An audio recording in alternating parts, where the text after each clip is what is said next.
요즘은 예전과 다르게 군대에서요, 신체적인 폭력을 가하는 것이 많이 줄었다고 합니다. 그래서 군대를 다녀오신 남성분들은 특별히 야, 나 때는 말이야 이런 말씀을 많이 하시죠. 예, 나 때는 말이야. 예, 그런 말씀들 많이 하세요. 지금은 이 신체적으로 사람을 때리거나 이런 일들이 줄었습니다. 그런데 문제는요, 풍선 효과처럼 한쪽을 누르면 한쪽이 튀어나오는 풍선 효과처럼 신체적인 폭력과 학대가 없어지니까 말로 하는 학대와 폭력이 상대적으로 너무 많이 늘었다고 합니다. 즉 인격적으로 모독하는 것이죠. 사람을 모독하고 업수이 여기고 기아냥대고 깔아 뭉개는 것입니다. 이제 그것도 못하게 했습니다. 왜 그런지 아시죠? 인권을 들어서 상급자가 하급자에게 존댓말을 쓰지 않거나 막말을 하거나 세상에서 말하는 욕을 해서는 안 됩니다.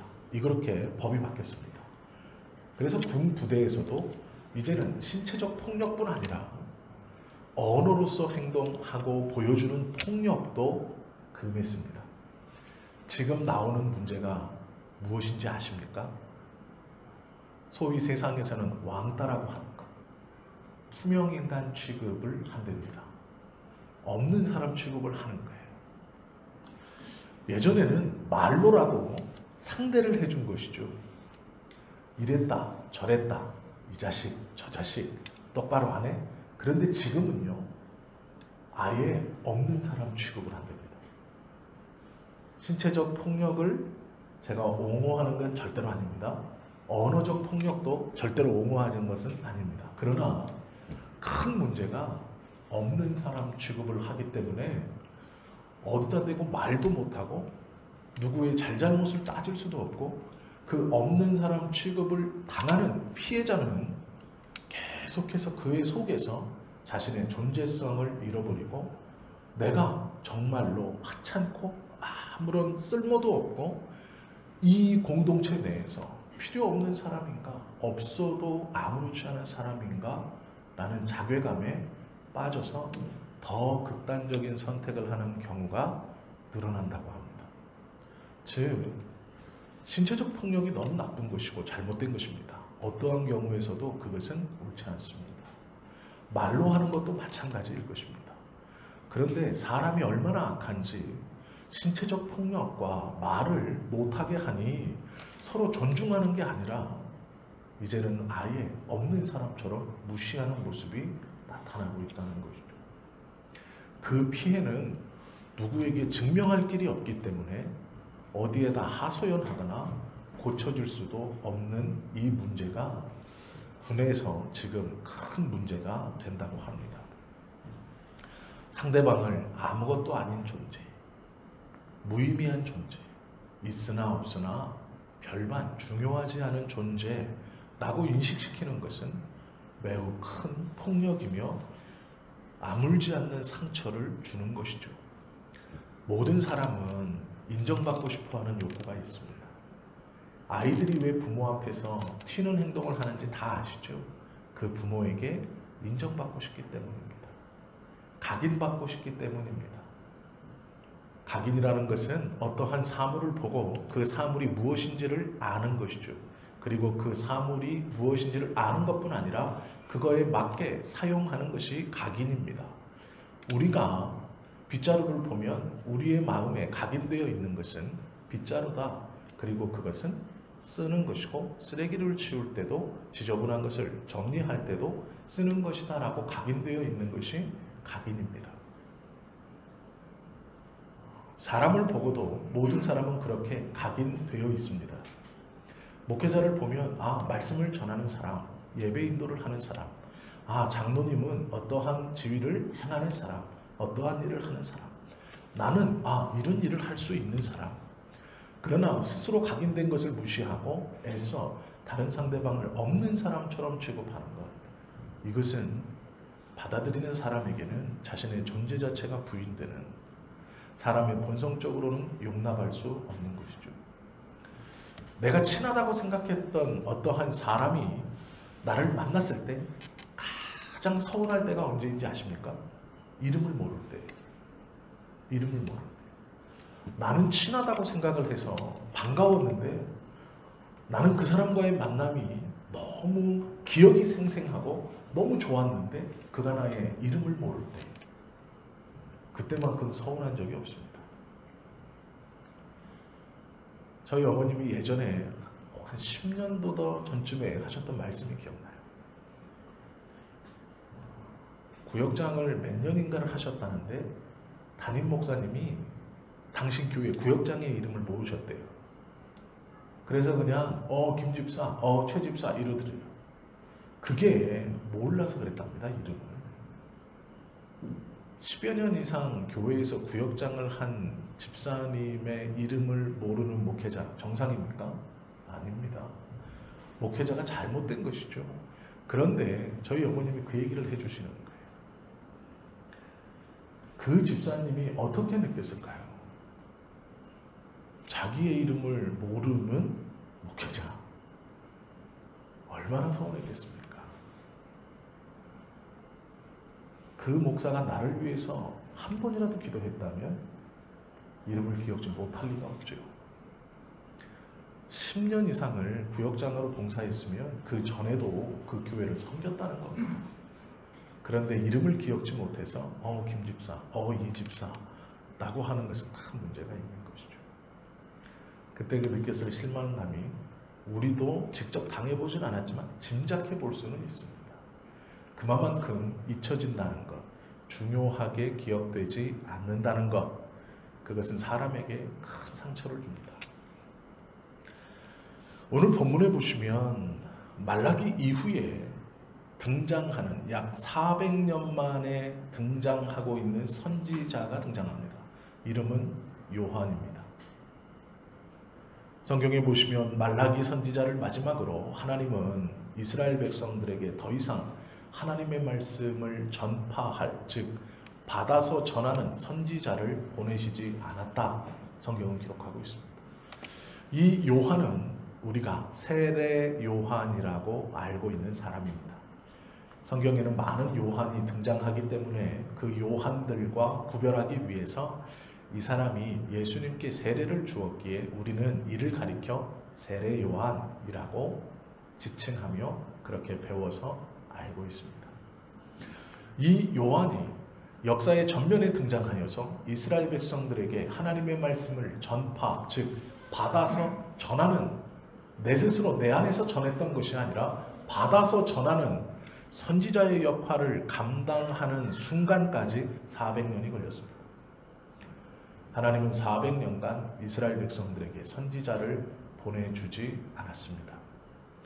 이스라엘 백성들이 그렇게 기다리고 목 놓아 갈망하고 열망했던 하나님의 말씀을 전해줄 사람인 선지자, 그 선지자가 400년 만에 등장한 것이죠. 이 선지자는 그냥 등장한 것이 아닙니다. 이의 말은 회개하라, 천국이 가까웠느니라 라는 소식입니다. 로마의 압제에서, 그 강력한 로마의 철권 통치 아래에서 이스라엘 백성들은 고통받고 신음 속에 있었습니다. 그 고통받고 신음 속에 있는 백성들에게 외쳐진 하나님의 말씀은 회개하라, 천국이 가까이 왔다라는 말입니다. 무슨 말일까요? 이스라엘 백성들이 듣기에 곧 해방이 이루어진다라는 뜻으로 들렸을 것입니다. 로마의 철권 통치 아래서 간절히 열망했던 해방, 그 해방이 곧 이루어집니다. 회개하라, 천국이 가까웠다. 하나님께서 직접 모세의 때와 같이, 이스라엘의 광야의 때와 같이 신정 통치를 직접 이루실 그날, 다윗 왕과 같은 놀라운 성군이 다시 일어나 우리 이스라엘을 로마의 압제뿐 아니라 이 가나안의 여러 국가들 중 우뚝 세워줄 그 천국과 같은 그 시간이 이르렀다라고 이스라엘 백성들은 기대하고 소망했을 것입니다. 그러기에 수많은 사람들이 이 세례 요한의 외침 앞으로 나아왔습니다. 회개하라, 천국이 가까이 왔느니라. 이 말을 그들에게는 회개하라 곧 해방이 있을 것이다 라는 말로 들렸을 것입니다. 그럼 400년간 그렇게 열망하고 기다렸던 그 놀라운 외침을 전하는 자, 그가 누구인가를 사람들이 주목하지 않겠습니까? 그 외침을 전하는 자, 400년 만에 하나님의 말씀을 받아 전파하는 요한이 누구인가를 사람들이 주목하지 않겠습니까? 아닙니다. 주목했을 것입니다. 400년 만에 나타난 하나님의 선지자, 그의 외침은 우리가 그토록 기다리던 해방에 관련된 메시지, 그 메시지뿐 아니라 그가 누구인지를 사람들은 이야기했을 것입니다. 그가 누구인가를 사람들은 궁금해했을 것입니다. 성경은 그의 겉모습을 자세히 요약하고 있습니다. 왜 그럴까요? 성경에 보시면 예수님의 겉모습에 대해서도 잘 기록해 놓지 않고 있습니다. 우리는 예수님을 흔히 미남일 것이라고 생각하지만 전혀 그렇지 않을 수도 있습니다. 그렇죠? 그냥 비유로 마른 막대기와 같다라고 이사야서에 기록되어 있을 뿐 예수님의 겉모습에 대해서 기록해 놓지는 않습니다. 예수님의 12명의 제자들도 마찬가지입니다. 누가 잘생겼더라? 없습니다. 누가 키가 크더라? 없습니다. 우리는 그냥 그들의 말을 통해 성격은 이럴 것이다. 그리고 그때 당시에 보통 사람들이 이랬다고 하니 그들도 그랬을 것이다. 바닷가에서 일을 했다고 하니까 피부는 까만 것이고 중동 사람들처럼 머리는 꼬불꼬불할 것이고 그냥 그렇게 상상해 보는 것이죠. 그런데 놀랍게도요, 요한은 무엇을 입고 무엇을 먹었는지도 기록되어 있습니다. 그만큼 사람들의 관심 속에 요한은 중요한 사람이었습니다.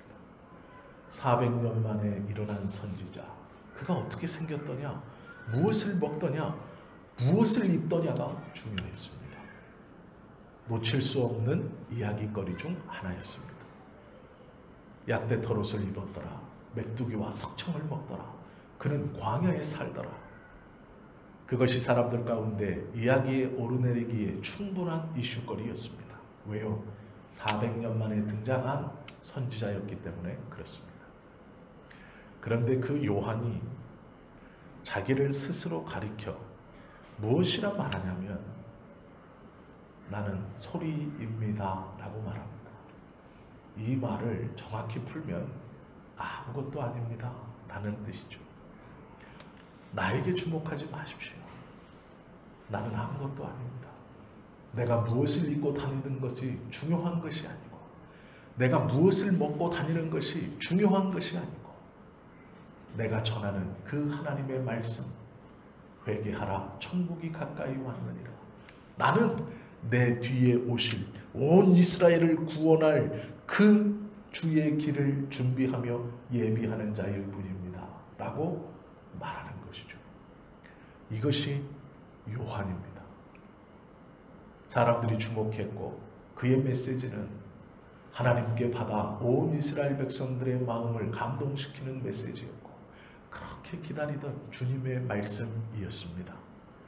그런데 그는 온 이스라엘 백성들의 관심이 모아지던 그 시기 자신을 아무것도 아니라고 말합니다. 나에 대해서 주목하시면 안 됩니다. 나는 중요한 사람이 아닙니다. 나는 그저 외쳐지고 없어지는 소리와 같은 사람입니다 라고 말하고 있는 것이죠. 우리의 삶이 어떠해야 하는가? 분명하죠. 우리는 우리 안에 본성적으로 사람들에게 인정받고 주목받고 싶어 합니다. 누구라고 이야기했을 때 그 사람 참 대단하지, 참으로 귀하지, 그것이 우리의 본성입니다. 그러나 온전히 주님께 붙들림 바 된 사람의 고백은 나는 아무것도 아닙니다. 하나님이 중요합니다. 주님이 하셨습니다. 이 고백이 흘러나와야 한다는 것이죠. 요한은 주목받기에 충분했습니다. 그의 가문은 제사장 가문이었고 소위 그의 가문은 이스라엘에서 주목받을 수 있는 가문이었습니다. 요한의 아버지와 요한은 혈통적으로 이스라엘에서 주목받을 수 있고 영향력을 충분히 끼칠 수 있는 가문이었습니다. 그 가문의 큰아들입니다. 지금도 아들을 좋아하지만 이때 당시에 이스라엘에서 큰아들이라는 것은 굉장한 상징성이 있는 겁니다. 세상적으로 내어놓아도 부족할 것 없는 가문에 부족할 것 없는 큰아들, 충분히 주목받을 수 있는 사람이지만 그는 자기가 주님의 은혜 아래 아무것도 아니다라는 것을 고백하고 있다는 것이죠. 이것이 우리에게 큰 울림이 있어야 하는 하나님의 뜻입니다. 우리가 교회를 위해서 어떠한 희생과 헌신을 하든 우리의 마음속에서는 주목받고 싶고 인정받고 싶은 마음이 분명히 있을 겁니다. 저도 마찬가지입니다. 그러나 하나님께서는 우리가 주님께 정말로 붙들림 받은 사람이라면 나는 아무것도 아닙니다. 하나님이 하셨습니다. 주님이 중요합니다. 나는 중요하지 않습니다. 라는 것이 올바른 신앙의 고백이다라는 것이죠. 요한과 같이 그 고백을 우리도 드리며 살아가는 저와 여러분이 되시기를 예수님의 이름으로 축원합니다. 한 가지를 더 말씀드리고 싶습니다. 오늘 이 본문에 보시면 하나님의 말씀이 외쳐진 곳이 광야다라고 표현합니다. 광야는 어떠한 곳입니까? 어줍지 않은 생명은 광야에 들어가면 다 죽습니다. 어설픈 동물은 광야에 발을 잘못 디디면 다 죽어나가는 것이 광야입니다. 광야는 이스라엘 백성들이 자신의 죄를 염소의 머리에 피를 뿌려 자신의 죄를 정가시켜 그 뜨거운 태양 아래 자기의 죄를 짊어지고 대신 죽으라고 내몰았던 곳이 광야입니다. 광야는 물 한 모금 얻을 수 없고 광야는 그늘 한 점 없는 곳이 광야입니다. 어설프게 들어갔다가는 말라 죽고 얼어 죽는 곳이 광야입니다. 낮에는 뜨겁고 저녁에는 추워 견딜 수 없는 고통을 주는 곳이 광야입니다. 그런데 놀랍게도 400년 만에 등장한 이 요한의 외침은 성전이 아니고 궁전이 아니고 광야에서 외쳐지고 있습니다. 어설프게 들어가면 다 죽는 곳, 어설픈 생명으로 덤볐다가는 다 말라 죽는 곳, 얼어 죽는 곳, 그 광야에서 하나님의 메시지가 울려 퍼지고 있다는 것이죠. 왜 광야입니까? 어설프게 들어서면 죽기 때문에 광야입니다. 광야는 이스라엘 백성들이 40년 동안 하나님의 말씀으로 연단받았던 곳입니다. 오직 하나님을 의지하지 않고는 살아날 수 없었던 것이 광야입니다. 400년 만에 울려 퍼진 하나님의 말씀이 광야에서 울려 퍼진다는 것은 의미가 있습니다. 오로지 하나님만을 붙드는 자만이 그 하나님의 음성을 온전히 듣고 순종할 수 있다라는 것이죠. 우리가 주님의 말씀에 순종하고 온전한 믿음을 붙들기는 이 광야와 같은 것입니다. 어설프게 들어서면 말라 죽을 것입니다. 어설프게 붙들면 그 붙듦은 우리에게 뜨거운 햇빛과 고통이 될 것이고 너무 추운 아픔이 될 것입니다. 그러나 온전히 하나님을 의지하는 순간 그 광야는 주님이 지키시는 곳이며 하나님이 먹이시는 곳이고 성령께서 우리를 인도하시는 놀라운 은혜의 터전이 되어갈 것입니다. 400년 만에 일어난 요한의 외침은 회개하라 천국이 가까이 왔느니라입니다. 이 말씀을 온전히 들을 수 있는 곳은 하나님만을 붙들어야 살아갈 수 있는 광야입니다. 우리의 삶에서 우리의 신앙에서도 마찬가지입니다. 우리가 얼마만한 간절함으로 하나님의 말씀을 붙드느냐, 우리가 생명의 말씀을 듣기 위하여 우리의 삶에 얼마만큼의 주님의 말씀을 붙들고 살아가느냐. 그 믿음의 길이 광야와 같아도 걱정하지 마십시오. 온전히 주님만을 의지하고 있다면 그 광야길은 하나님이 인도하시고 주님이 먹이시는 은혜의 길일 것입니다. 오늘 요한은 그 말을 하고 있는 것입니다. 광야에 외치는 자의 소리가 있어 라는 이 말씀은 하나님만을 의지하고 살아갔던 그때로 돌아오라 라는 것이죠. 온전히 하나님을 붙들고 살아가야만 했던 그때로 돌아오라 라는 것입니다. 400년 만에 울려 퍼진 이 초청의 음성은 오늘 여전히 우리들에게도 들리고 울려 퍼지고 있는 하나님의 말씀입니다. 예수님을 믿으면 건강해지고 형통해지고 부자가 되고 잘 되지요. 맞습니다. 됩니다. 그러나 조금 형통하지 못해도 조금 부족해도 끝까지 하나님의 말씀을 붙드는 자는 분명 하나님께서 약속하신 그 놀라운 약속의 땅으로 다 들어갈 것입니다. 오늘 이 세례 요한의 짧은 이야기를 통해서 우리의 믿음이 어떠해야 하는가, 우리의 삶의 믿음을 붙드는 곳이 광야와 같을지라도 그곳은 우리를 말라 죽게 하는 것이 아니라 오히려 하나님만을 온전히 붙들게 하는 은혜의 장소임을 기억하고 하루하루 감사하며 하나님께서 허락해 주신 그 삶의 터전에서 주님만을 붙들고 하나님, 나는 아무것도 아닙니다. 오로지 주님만, 하나님만이 중요합니다. 모든 것을 주님이 하셨습니다 라고 고백하는 저와 여러분 되시기를 예수님의 이름으로 축원합니다. 기도하시겠습니다.